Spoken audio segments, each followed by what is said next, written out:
Story number 1. That day was supposed to be just another family outing. "Let's go fishing," Mom had exclaimed with a smile. It sounded fun, a break from the usual weekends.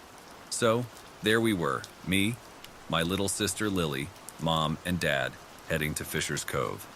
The morning air was fresh, the sky a clear blue, and the sun warmly kissed our skin. As we arrived at the pier, Dad started setting up the fishing rods with a skillful hand, while Mom laid out a picnic of sandwiches, chips, and juice boxes. Lily, just 6 years old, was a bundle of energy, her blonde hair bouncing as she hopped around excitedly. The hours slipped by as we fished. The pier was crowded, with other families and fishermen enjoying the day. Dad was teaching Lily how to tie a fishing knot, and I tried to outdo him by catching a bigger fish. Mom read her book, occasionally looking up to smile at our antics. The day was perfect, until it wasn't. Around mid-afternoon, the sky began to change. Dark clouds rolled in, turning the day to dusk. The air grew heavy, and a distant rumble of thunder sent a shiver down my spine. "We should pack up," Dad said, a note of urgency in his voice. Mom nodded, quickly gathering our things.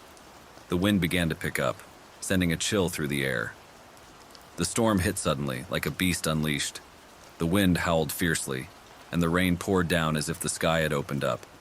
People on the pier started to panic, grabbing their belongings and rushing towards the safety of the land. In the chaos, I held Lily's hand tightly, but in a terrifying moment, her hand slipped from mine. I turned, shouting her name, but she was gone, swallowed by the crowd. "Dad! Lily's gone!" I yelled, my voice barely audible over the roar of the storm. Panic had shed on his face. Dad signaled us to split up to search for her. The rain blinded my eyes and the wind pushed against me as if trying to stop me from moving forward. I stumbled through the crowd, calling Lily's name.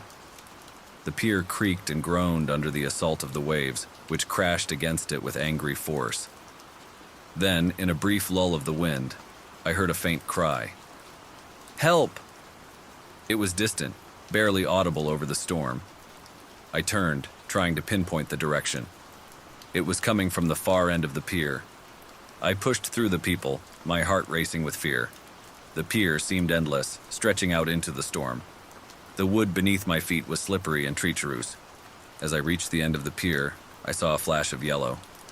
It was Lily's raincoat, lying near the edge. My heart skipped a beat. Was she... I looked over the edge, expecting the worst. But she wasn't there. Just the raincoat, flapping wildly in the wind. I grabbed it, holding onto it as if it were Lily herself. I turned to run back, to tell Dad when I saw it, a dark, massive shape in the water. It was too big to be a fish, too sinister to be anything I'd ever seen.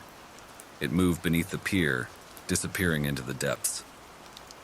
My mind raced with fear. What was that thing? Where was Lily? Was she... I found Dad, fighting against the wind, his face a mask of fear. "I saw something in the water," I shouted, but my words were lost in the storm. We continued our frantic search. The storm raged around us, unrelenting. Then, finally, a cry cut through the noise. "Help!" It was Lily's voice, filled with terror. We ran towards it, our feet slipping on the wet wood. There she was, clinging to the edge of the pier, her small fingers losing their grip. The sea below her churned violently, a maelstrom of dark water. "Hold on, Lily," Dad shouted, reaching out.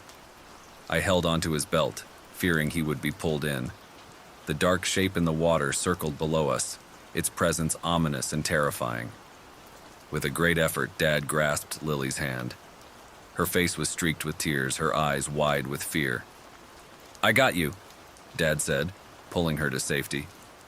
As we clutched Lily, the dark shape surged up. It was a mass of shadows, its eyes gleaming in the chaos of the storm. It stared at us for a moment that felt like an eternity, and then it disappeared back into the depths. We didn't wait to see if it would return. Holding Lily tightly, we made our way off the pier, away from the nightmare that had unfolded. Back in the car, with the rain still pouring outside, we held each other tightly. Mom's tears mixed with the rain, and Lily clung to her, sobbing. We drove home in silence, each lost in our thoughts. Story number 2. I never thought fishing could turn into a nightmare, but at the Pier 9 fishing competition, that's exactly what happened. I'm Jake, and I've been fishing since I was a kid. This competition was supposed to be the highlight of my year. The competition started on a sunny morning. Anglers from all over had come, their gear shining, their faces full of hope. The pier was packed, the air buzzing with excitement. I set up at my usual spot, confident and ready. As the day went on, weird things started happening. First, it was just small stuff. Lines tangling, bait going missing. We laughed it off. But then, it got serious. Tom, an old fisherman, almost lost his finger when his line snapped back violently. "This ain't normal," he grumbled, wrapping his bleeding finger. I nodded, feeling uneasy. Later, Sarah, a young competitor, screamed as her rod was yanked into the water. We all rushed over. She was pale, shaking. "Something pulled it," she insisted. Some guys dove in, but they found nothing. No rod, no fish, nothing. The accidents kept happening. Gear was damaged. People got hurt. The mood shifted.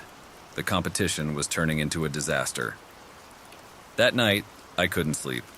Something was wrong. I decided to investigate. I had to know what was going on. I sneaked back to the pier under the cover of darkness. The moon cast a dim light over the deserted pier.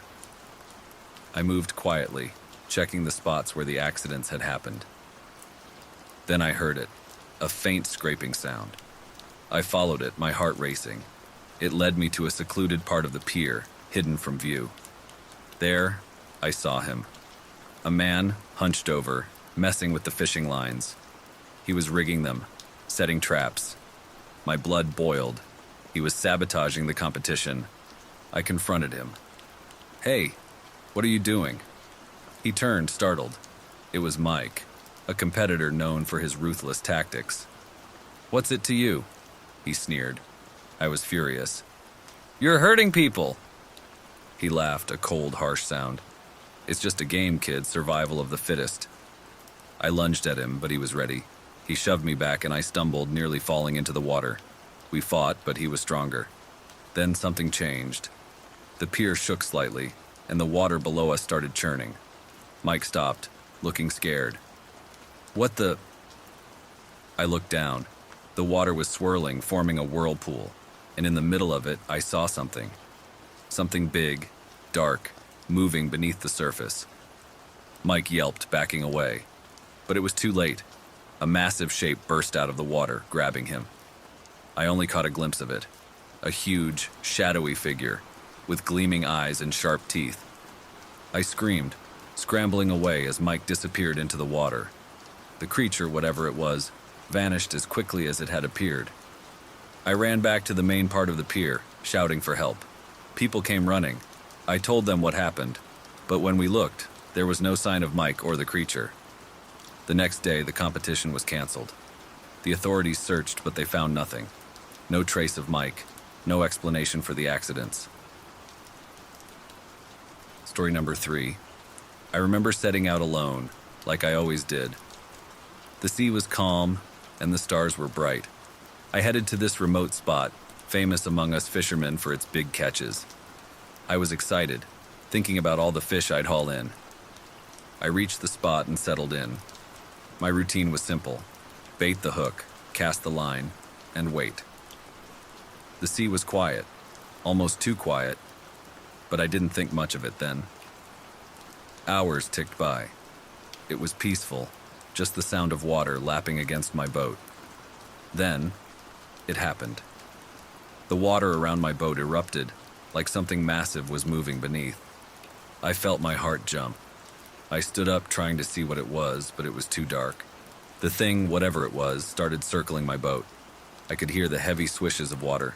It sent chills down my spine. I rushed to my motor, trying to start it, but it just sputtered and died. I was stuck there, in the middle of nowhere, with something lurking around me. I grabbed my flashlight, shining it into the water, but all I saw were ripples and shadows. My mind raced with thoughts of what it could be. A whale? A shark? No, this felt different. bigger. The night dragged on. Every sound made me jump. The thing kept moving around my boat, never showing itself. I felt like it was watching me, waiting for something. I tried to stay calm, telling myself it would leave eventually, but it didn't. I couldn't sleep, not even for a minute. I just sat there holding my fishing rod like it would somehow protect me. The noises continued, the swishing, the water churning. It felt like it was right under me at times. The night seemed endless. I was cold, tired, and scared. I'd been out at sea plenty of times, but this was different. I felt so small, so helpless. As dawn broke, the noises stopped. The sea calmed down, and it felt like the thing, whatever it was, had finally gone. I waited, watching the sun rise, and the light made me feel a bit safer. I checked my motor again. It took some time, but I managed to fix it. The engine roared to life, and I've never felt so relieved. I didn't waste a second. I steered my boat back to shore as fast as I could. Reaching land never felt so good. I was shaken, exhausted. I told some of the other fishermen about what happened, but I don't think they believed me. They said it was probably just a whale or something. But I know it wasn't. It was something else, something I can't explain.